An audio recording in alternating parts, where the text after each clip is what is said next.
humirang tayo ni Kristo upang mamungang totoo bilang mabuting tao. Hallelujah,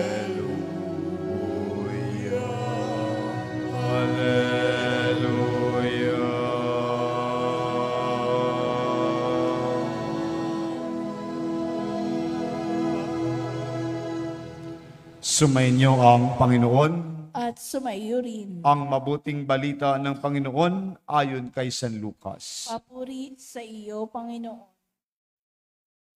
Noong panahong iyon, ang Panginoon ay humirang ng 72.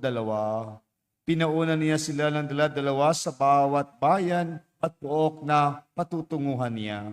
Sinabi niya sa kanila, sagana nga anihin, ngunit kakaunti ang mga manggagawa.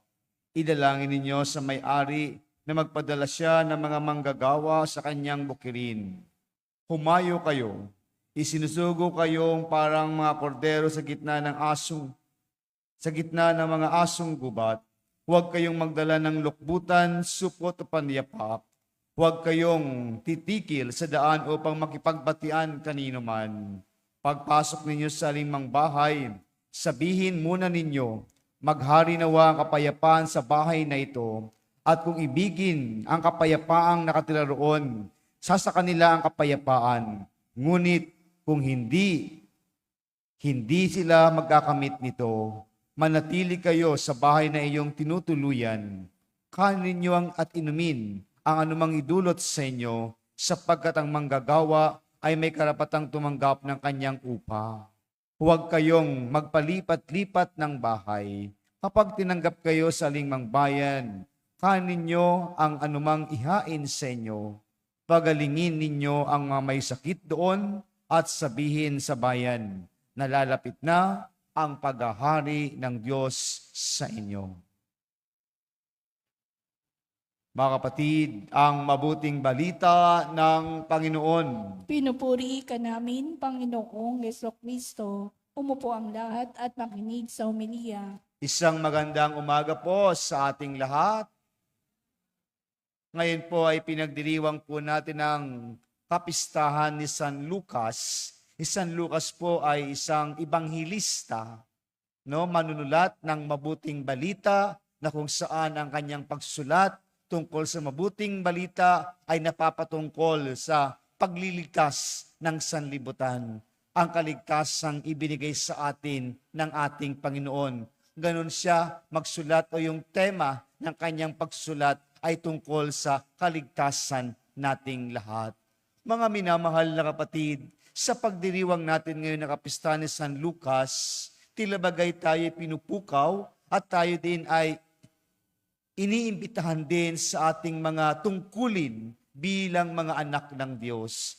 Hindi lang po tayo nagdadasal, hindi lang po tayo gumagawa ng kabutihan, kundi mayroon din dapat tayong pagkilos sa ating buhay, na kung saan ang pagkilos na ito ang pagtugon sa panawagan ng Diyos na ipahayag ang mabuting balita. Lahat tayo araw-araw isinusugo ng ating Panginoon. Lahat tayo isinusugo upang ipahayag ang kanyang mabuting balita at ang kanyang paghahari dito sa ating mundong ginagalawan sa araw-araw. Mga minamahal na kapatid, ang hinirang ng ating Panginoon, alam po natin, may 12 siyang alagad o tinatawag nating apostol na kanyang kasakasama sa kanyang ministeryo. Ngunit sa ating ebanghelyo ngayon, humirang pa siya ng 72 at ito'y pinahayo niya ng dala-dalawa at binilinan niya na huwag kayong magdala ng lukbutan, supot o panyapak. Huwag kayong titigil sa daan upang makipagbatian kanino man. Pag kayo tinanggap sa isang lugar, tumuloy kayo. Anong hihain sa inyo, kainin nyo at inumin ninyo. At pagalingin ninyo ang may sakit doon at ipahayag na ang paghahari ng Diyos ay nalalapit na. Mga minamahal na kapatid, ito rin ang paalala sa atin kung minsan sa ating buhay. Isinusugo tayo ng ating Panginoon upang ipahayag ang kanyang paghahari, ang kanyang kaharian. Ipahayag ang mabuting balita. Ngunit marami tayong mga sagabal, maraming hadlang, at marami tayong mga alalahanin sa buhay. Kaya itong mga itong huwag magdala ng lukbutan, supot o paniyapak. Tila bagay na po, aalis ka na wala kang dala. Aalis ka na wala kang, hindi mo alam kung ano ang pupuntahan mo.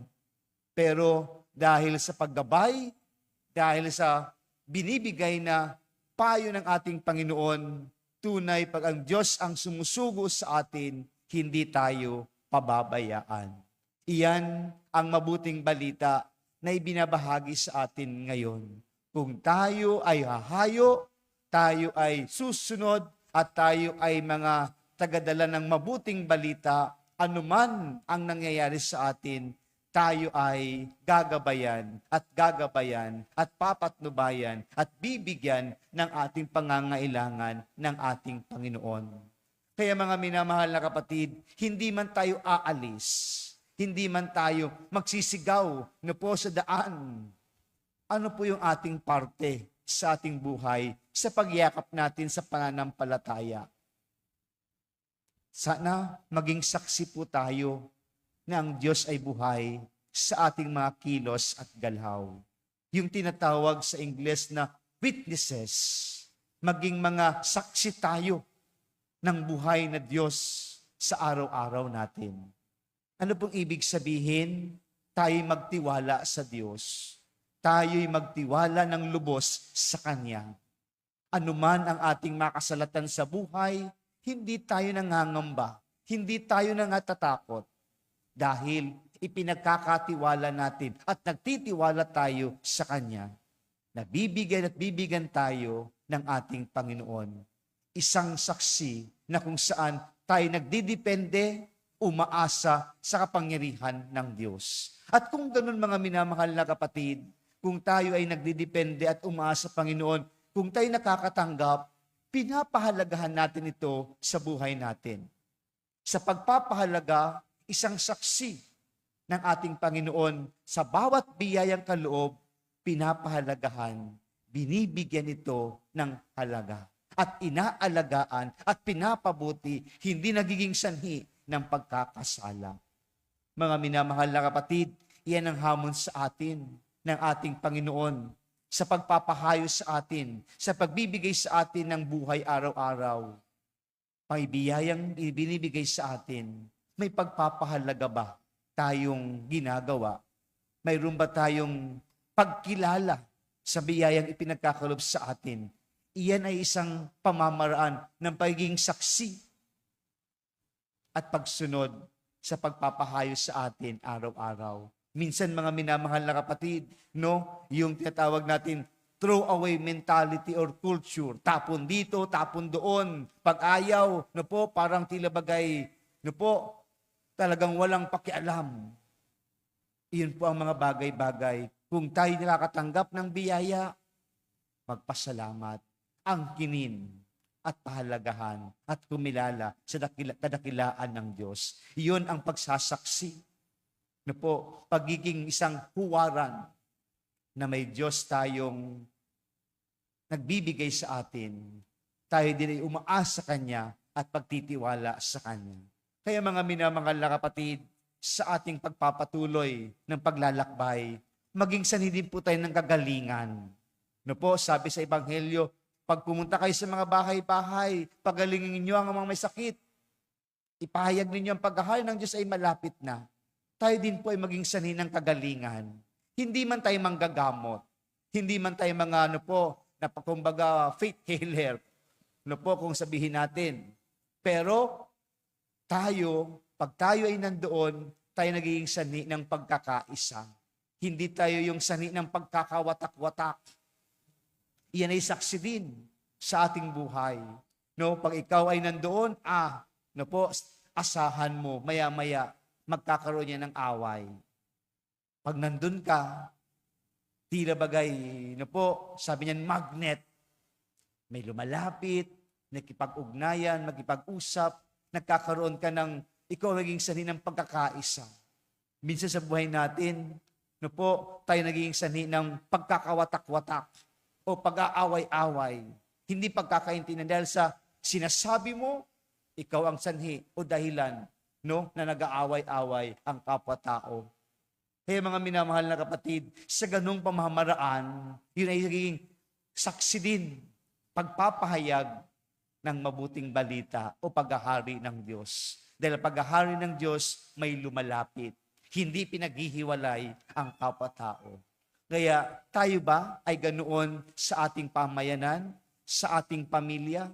Tayo ay nilalapitan, hindi sanhi ng pagkakawatak-watak, kundi sanhi ng kagalingan na binubuklod ang isang tahanan, binubuklod ang isang sambayanan. Kaya mga minamahal na kapatid, ang sinasabi sa atin ng ating ebanghelyo sa kapistahan ni San Lucas, tila bagay tayo din ay sinusugo araw-araw. Dapat pala may pagkilos at paggalaw din ako na maging saksi at huwaran na kung saan dapat ko may pahayag na ang paghahari ng Diyos ay sumasa atin lahat. Kaya mga minamahal na kapatid, ito ang ating dalangin sa tulong ni San Lucas. Si San Lucas ay manunulat ng mabuting balita patungkol sa kaligtasan. Nais tayong bigyan ng buhay na walang hanggan. At kanoon pa man, mga minamahal na kapatid, sinusugo tayo. Maging saksi, maging pamamaraan, at maging kasangkapan ng Diyos sa kanyang kaligtasan. Hindi mapahamak ang bawat isa sa atin. Nawa, mga minamahal na kapatid, ang tungkulin natin, ang paglalakbay natin, maging kasangkapan tayo papunta sa tunay nating pupuntahan, ang kaharian.